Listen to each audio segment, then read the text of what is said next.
All right. Okay. We are live. Hello, Hidden Gems. We are live. This is not your average after court show today. Typically, at least this week, Dr. John, my host, has come on and shared with you everything that we think about trial. And today was a huge day in trial. But first, that is going to wait until Saturday for our Hidden Hour Saturday. Right now, let me introduce to all of you who I am with. And by the way, are we live yet? Because it still says 0 here. Am I live? Oh, there you go. Am I live? So some people are asking. Oh, there we go. Okay. I hope the people have been hearing. So for those that may have missed it, yeah, we're live. We are going to wait until Saturday to discuss everything that happened in court today. Dr. John has a lot to say. He's been watching it. And so this is going to be a unique and not probably what you expected as far as a trial recap goes. But wow. Okay, let me share who I'm with. First, I want to introduce to all of you the incredible woman behind me. This is Julie Brooks, and Julie is Tammy Daybell's cousin. By complete coincidence, Julie also knew Tylee and JJ and Charles and Lori because you moved to Arizona. You grew up in Springville with the Daybells and Tammy's family, and you're Tammy's cousin. And so you knew Heather Daybell, you knew Matt, you knew Chad. And then you went to church and you taught Tylee and you took her to girls camp. Here, and this is the mic, yes. So forgive. You might need to scoot up just a little bit more, okay. Julie. Just a brief little introduction about that. When they moved back from Hawaii, they moved into our ward. And I was in the primary at the time. But Tylee and my daughter were super close, same age. And so my husband was also friends with Charles. So I was in with JJ and Lori for about a year. She was also in the primary. And then, just Tylee and Noelle, my oldest daughter, were super good friends. And then, Charles and my husband were also friends. So we got to know them while they were in our ward for about a year. It's wild. Yeah, in fact, it's crazy. And I can say that your daughter actually wrote some of the words for Tylee at the memorial. Yes. They were close friends. Yes. This has been a pretty crazy story for our family. Yeah. So you've known almost every person I've interviewed when it comes to the Daybells and the Douglases, and I mean, it's your family, your friends. Yeah, I mean, Tammy's mom, my mom are sisters, and I know you guys have seen my mom Vicky, on here. Aunt Vicky is her mother. My mom is Aunt Vicky, and we love her. And then, grew up with the Daybells, and I knew them really well as well. So really close to the situation on both ends. And so, Yeah, I know. It's wild. And Julie has not yet done an interview, and we want to go further. Scoot up just a little bit more because this mic is. No, I'm sorry about the scooting up, everyone, too. So thank you for being here. And clearly today was a really heavy day in court. And by the way, I did 2 lives after lunch, and there was such a bad glitch. I know that I went live, everyone, and that there was a hot mic. We're all very relieved that everything was okay. But I went live twice, and it was a very heavy day in court. So I just want to let you guys know that we've been together with Vicky as well as Tammy Daybell's cousin Patty and Vicky, and decompressing after a really hard day in court. There were tears. It was very hard to hear about things. So, and we'll get back to that. But I want you guys all to know too that we went to lunch. We were decompressing. We were laughing together. And all of a sudden, Amanda comes up. And this is Amanda. Hello. And Amanda has a heck of a story. And all of a sudden, I'm hearing a story about how Chad Daybell ran over a young girl with a car. And it was your friend. Yes. My best friend, your Amanda. best friend, Amanda. Yes. Yes. This is a story that is crazy to hear, especially now. Yeah. And I mean, it's traumatic enough being hit by a car when you were in 8th grade. 7. Well, 8th. No, yes, 8th. yes. Yeah. 8th, junior high. Yep. Mm-hmm. And so this is a never heard before Chad Daybell story. So it's already shocking enough to just be like, yeah, when I was in 7th grade, I was hit and ran over. Well, now it's, yeah, Chad Daybell hit me I know. and ran over me. So can you tell us this story? Take us back to Springville, I know. to 7th grade Amanda. Yes. Yes. And what happened? And people are like, what the heck? Yeah. I know it. I mean, obviously we're laughing now because yes, but so Julie and I are best friends still, long friendship. And at the time, Julie lived just kitty corner from the junior high, just right across the street. And I was always late, but for some reason that day I got dropped off early, like extremely early. And I'm like, I'm not just standing in the school when my best friend just lives across the street. So I left and walked to Julie's house, and you just have to cross the street, and was crossing the street and got hit by a car. I obviously wasn't looking either. But Chad was driving to school, and because he was in high school at the time. Jules, was he in high school or just out? He's quite a few years older than us, so I'm not sure his grade. But yeah, he was driving past that way. Vicky implied that he might have started dating your cousin, Tammy, by this point. Yeah, so maybe he was older. Maybe just got off his mission or something. I think he had just probably gotten home off his mission, actually. Yes. Well, and that's probably true. I think he was taking to school, and because Matt was in the car too, I remember. Yes. So Matt was in high school most likely, or just there. But anyway, so yes, he hit me with the car in the crosswalk. And I believe, if I remember right, it was because like the sun was just at that perfect place where you just can't see very well. Okay. And he just, maybe. Okay. We'll give him the benefit of the doubt. Yeah. I don't know. At the time, that's what we all assumed. Yes. So he clipped me, and I think I like fell over the hood of the car and landed in the front. I just remember I was completely in front and the car was like right there. And I think I do remember him coming over instantly and seeing if I was okay. And I do remember him trying to say, "Can I pick you up and move you?" But my leg was hurt. It wasn't broken, but I sprained my knee really badly. And he tried to pick me up, and I was like, don't touch me. Like, leave me there. And then after that, it was just chaos. Ambulance came. It was kind of really embarrassing, to tell you the truth. But at the time, I do remember him feeling badly about it and staying there in front of me, trying. I think he asked like 3 or 4 times, "Can I move you?" Because we were just in the middle of the road, and it made sense to try to move me, but I was not having it at the time. So you're like, "Don't touch me." After you I just don't want to do you either. And then so an ambulance came. Yes. And then she couldn't walk. You couldn't walk. You were sitting in the middle of the road. You clearly couldn't walk. No, I was laying in the middle of the road, and my knee, I didn't know at the time, we didn't know what was going, but I definitely knew something was wrong with my leg. And I think I just had minor scrapes at that point, like elbow and stuff like that. And then Julie, I remember my dad coming. Somebody called my dad, most likely Vicky, maybe, or you. Because I do remember Vicky and you coming over. Yeah. We came over, we were like distraught. We were like all of us. Tears. Yeah. Like that's crying. when I started crying, is when you and Vicky got there. Yeah. And then that's when I broke down crying. We were mostly crying because they ripped her. This is what we were laughing about, because they ripped her new Guess jeans that were like white and so cute and pretty.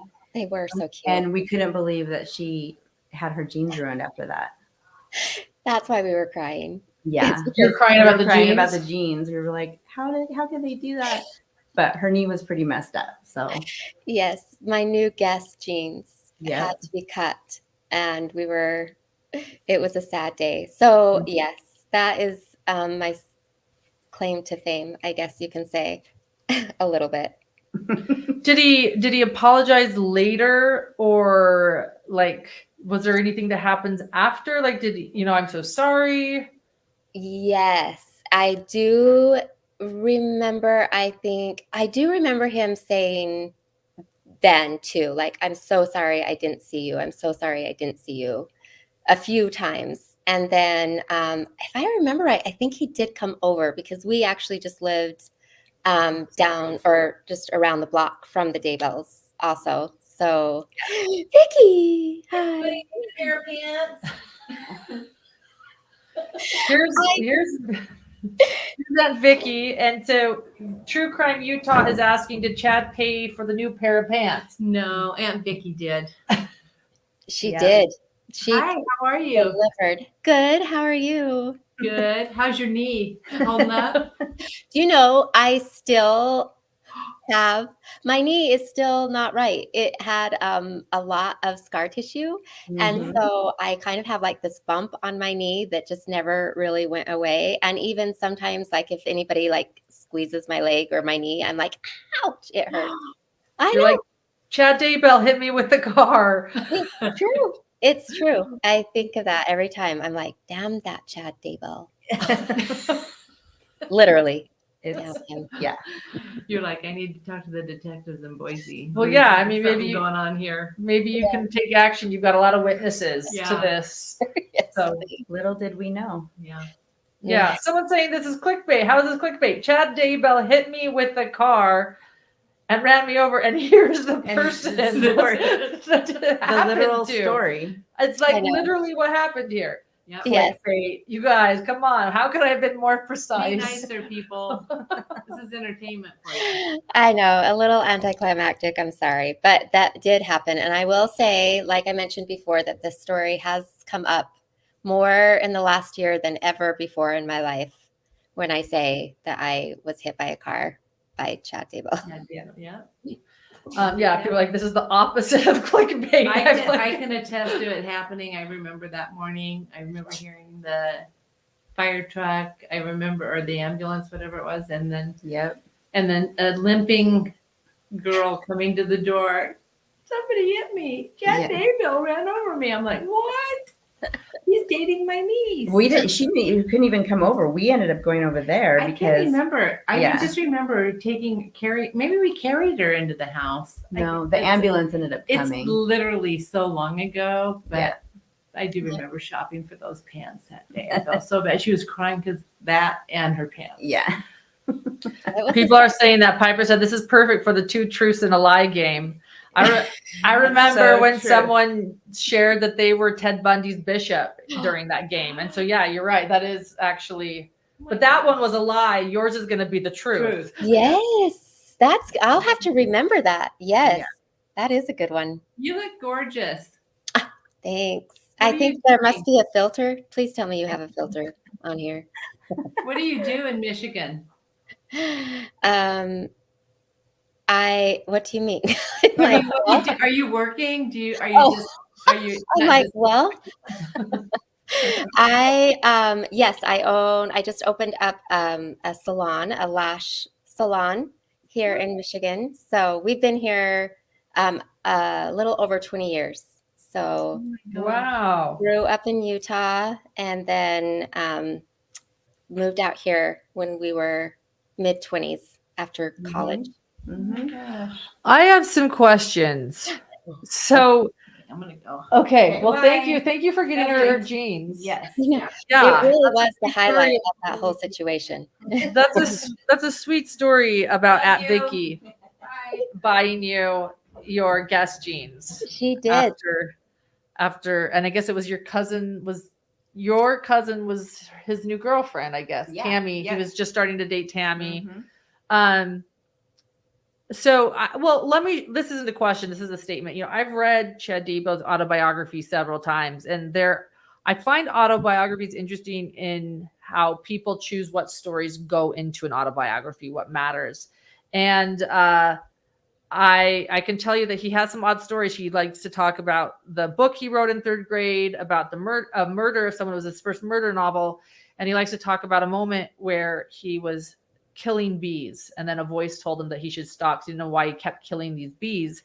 He did not ever share a story about hitting a young girl with a car. He talked about his own near-death experiences, but he never talked about a near-death experience that he almost, affected somebody else's, maybe near death. Mm-hmm.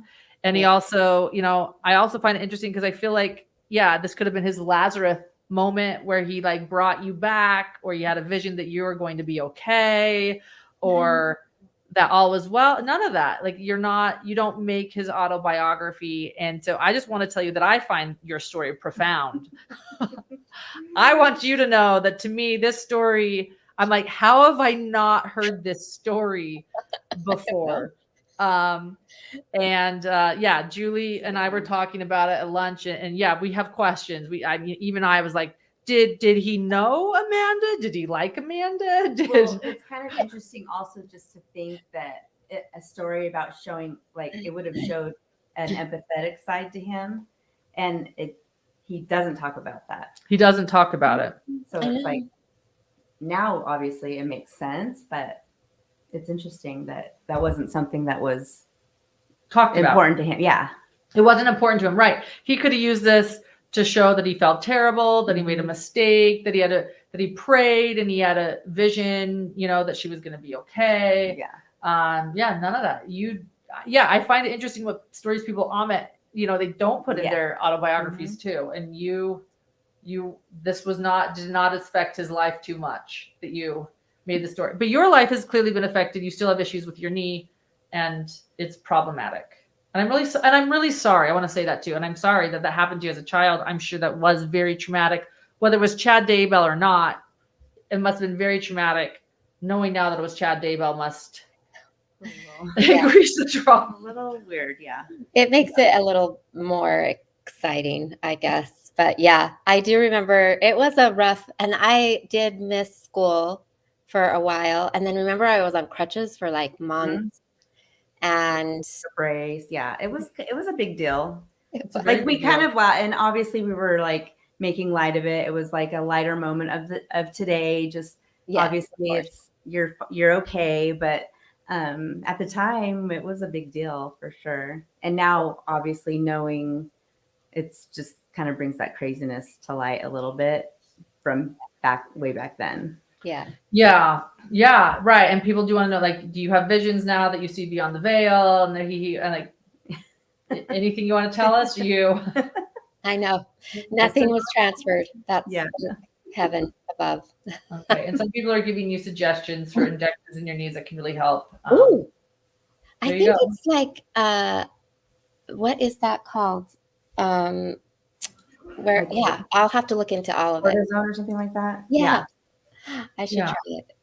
Yeah. Well, Amanda, thank you for telling this story. Like I said, I think it's one, here I've been covering this case for nearly 5 years, and never have I ever heard the story of Chad Daybell hitting a young girl with a car.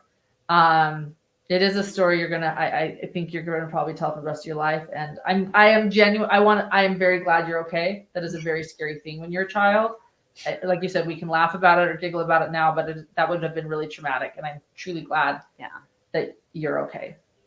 Thank you. Thanks. Yes, I'm glad. And it is, now that you say that, not to make a big deal out of it, because anyway, it was fine. But it is interesting that he never brought it up. Like, it's kind of weird. I mean, it is. I never really have thought about it much, but now I'm just like, gosh, he talks about everything in his life, and it seems like that would be just as traumatic for him as it was for me. Yeah, because it could have ended up very badly. I mean, way worse. Yeah. So it's like, how was that not a notable experience for you? Right. Interesting. Yeah, right. I know. I think John and I are going to have a bit of a talk about why this story didn't matter to him. It is telling. Yeah. What does that tell us about him? And thank you. And if I'm ever in Michigan, I will call you up for some lashes. I love lash. Oh my goodness. Give me Well, you have my email, so Yes, I call have your me, email. email anytime. Yeah, thank you for the introduction, and we will see you later. Okay, thanks. Okay. Love you. I'll talk to you soon. Okay. Bye. If you're okay, are you okay staying Yeah, on here for a little bit longer? Yeah. Okay. And let me share this. Thank you for being here, Julie. I do want to do an interview with Julie later, like next week sometime. Yeah, We're talking. Yeah. You're out there giggling. Yeah. Having But a good time. do you know what I love though? So there is also another cousin of Tammy's out there too. And I just want to say this. I've gotten to know Tammy Daybell's family so well. There's no question in my mind that she was just a lovely woman. You guys I've listened to them. Yeah. We always were laughing. Like when we were together, even in our adult years, when it was not as often, but when we could get together, it was always laughing and giggling and just kind of egging each other on constantly. And we just had so much fun. Yeah, she was so much fun. Yeah, and people are saying, Julie, want to hear about more about Tylee. She's often forgotten in the mix, and that is true. And that's what we're going to do next week. Is there anything you want to share right now, or would you rather? There's a lot of things to share about Tylee. I mean, she was just such a special, sweet girl, and I don't want to get emotional, but I think today was just kind of a harder day to listen to as far as Tylee was concerned, and it's just we just loved her so much, and this has been just a hard thing for my daughter, not only for my daughter, but the girls and the friends that she had before she left. And so I definitely will share a little bit more about her when we have a chance to talk more. But yeah, she just was so much fun, and she was just hilarious and like fun sarcasm and super witty. And it's fun to look back on the messages that her and my daughter Noelle shared, and just to see her sense of humor come out. And she just always made everything fun. So yeah, I'm excited to talk about her a little bit. Yeah, I'm excited too.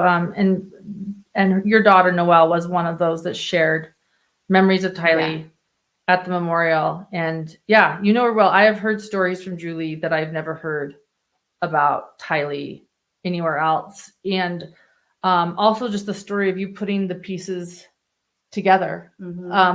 It always is surprising to hear that when you're like, and Vicky has told the story. And I'm going to remind you of this. Vicky has told the story of her daughter knocking on her door saying, "Mom, like Tammy," and that was you. Yeah. So that you guys can have the full story, and you still didn't know that it was going to be Lori. And maybe let's talk about that for just a second too. So like, how did you find that out? So you learned that your dear cousin Tammy. Yeah. So that started the day that Tammy passed away. My brother had called me and told me that she had passed away, and I was shocked, and I was like, what happened? And he had heard that from Tammy's brother that she had passed away, like she had a coughing fit, kind of what everybody has heard. She had a coughing fit, and then she aspirated, and that she was found passed away in the morning. And immediately that did not set well with me. And I said, well, are they going to get an autopsy? Are they going to figure out, like, because that doesn't sound normal. And he said, I guess they're not getting an autopsy. And I was like, again, that just did not sit well with me. That didn't sound right. And something just fell off. And I remember the next day, it was Sunday, I saw a couple of friends, and I said, okay, tell me if this sounds weird. Because I was thinking maybe I'm reading into the situation. And I told them what happened. And they both were like, no, that's definitely suspicious. I said, okay, maybe I was watching too much Dateline, and I just assumed, like, I didn't want to do that. But there was a gut feeling for me that just did not set right. And so, so I was just like, okay, this is not okay. And then, but that day, I had tried to call my mom, and I think she was sick or not feeling well, and she wasn't answering. And so I ran over to her house and I was like not pounding on her door. She's like, "What's wrong?" And I told her right away just what I had heard and what happened. And I think I was just really upset and crying, and it just kind of like my other cousin Patty had said, like it just felt so unbelievable because even though I hadn't like seen her in a while, we had kept in touch just through like Facebook and just stuff like that, like just normal communication. We tried to go like get together with just like the girls whenever, you know, I was in Utah or they were in Utah, and you know, do a lunch or something like that. But it was just felt so unbelievable, and it didn't feel right. It didn't feel like what we were hearing just did not settle well with us. That's what your mom said, that Yeah. you questioned things from the very beginning. Immediately was like, no, this was not a natural thing, which was actually kind of weird. I don't know why I felt that way. I think I knew, but it just didn't settle well with me. And then obviously things unfolded, and then I really was caught off guard by everything. Yeah. And I'd make sure you're just up at, sorry, this microphone, just, yeah. And like I said, I'm not going to make you tell too much. We're going to do this next week, but will you just share the moment? How did you figure out then that your old friends, like Lori and How Charles, that connection came yeah. around? So yeah, when we had heard that, because we kind of heard about the funeral, and we weren't able to make it because the funeral was it happened so quickly that we were all just like, I my kids in school, and it was just hard to find somebody so quickly. And so I was just like, we can't make it, I guess. And I just felt so terrible about that. My mom felt the same way. It was just didn't feel right that we weren't there. So that kind of was irritating, and it was frustrating that, you know, that happened and we weren't able to make it. And also didn't set well because we were hearing little details of just different things, like no autopsy, they're having it really quick. And so we were just like, oh, man, this is just so hard. So then my aunt was like texting me, and she said, "Did you guys hear?" This is when Chad got married. And she said, "Did you guys hear that he got married?" And I said, "What? Like, no, what the heck? That's so crazy." And then I was like, every time I heard something, it would just confirm to me why I felt the way I felt immediately. And so she was like, "We need to figure out who this is." And, you know, I'm all about like trying to figure out, you know, research online, whatever. I was like, yeah, we need to figure out who this is. What the heck? And then one day she texted me, she goes, "I guess it was somebody that lived in Chandler, and her husband died." And I was like, she goes, "I think I heard they said he was shot." And I'm like, "That's so crazy," because that's where I live. And I'm like, I feel like I would have heard that. That doesn't make sense. So I Google it, and it says Charles Vallow. And I was like, what the heck? Like, my heart just like stopped. Honestly, I was like, and I look over at my husband, and I was like, I know who that is. Like, we know him. And I'm like, this is Lord. I'm like, oh my God. It was like I can only describe it like in the movies when like somebody's life flashes before their eyes, and it's like fast forward. And I was just like, all these memories and things that went through my mind, like, oh my gosh. And I had like a panic attack because I realized right then who it was. And I was like, no. And then immediately I was like texting my daughter, like, have you heard from Tylee at all? Mm-hmm. And then I was texting her friends, and they were like, no, we haven't heard from her. And she had just gone that June before she left to go to Idaho. She had gone to girls camp with us. And so that was the last that like I had seen her. I never saw her. I never saw her. I'm so sorry. And I know we'll stop there. Okay. We'll stop there. I know that court was really hard for you. Today was hard. And for your cousin Patty, and for your mom today. Mm-hmm. And I felt it too. I was sitting close to you. And, but you know, in one sense, I want to say this too, though, that I say court is good. And when I say that, I mean good for justice. Yes.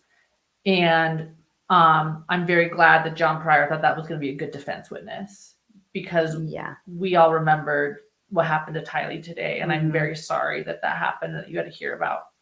Yeah, it's hard because it's obviously like necessary to highlight those things in order to have the jury understand what actually happened to her. And as hard as that is, like, I do want them to understand, because obviously at the end of the day, we want justice for her. But I mean, my heart is broken for them.